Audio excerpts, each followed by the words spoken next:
ইন্দোনেশিয়ার পূর্ব নুসা তেঙ্গারা প্রদেশে অবস্থিত লেউতবি লাকি লাকি আগ্নেয়গিরি জেগে উঠেছে। বুধবার আগ্নেয়গিরি থেকে প্রবলভাবে লাভা ও ধোঁয়া নির্গমন শুরু হলে স্থানীয় প্রশাসন আশেপাশের এলাকা থেকে দ্রুত লোকজন সরিয়ে নেয়। এখন পর্যন্ত 1000-এরও বেশি মানুষকে নিরাপদ স্থানে সরানো হয়েছে।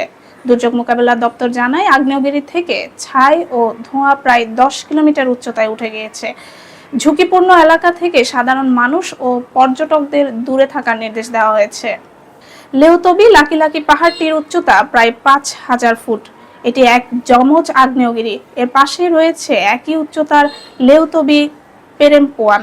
তবে বর্তমানে শুধু লেউতবি লাকি লাকি থেকেই উদ্গীরণ হচ্ছে। এর আগে 2024 সালের নভেম্বরে এই আগ্নেয়গিরির অগ্ন্যুৎপাতে অন্তত 9 জন নিহত ও বহু মানুষ আহত হয়েছিলেন। প্রশান্ত মহাসাগরের রিং অফ ফায়ার অঞ্চলে অবস্থিত হওয়ায় ইন্দোনেশিয়ায় ভূমিকম্প ও আগ্নেয়গিরির অগ্ন্যুৎপাত সাধারণ ঘটনা। দেশটিতে বর্তমানে প্রায় 120টি সক্রিয় আগ্নেয়গিরি রয়েছে।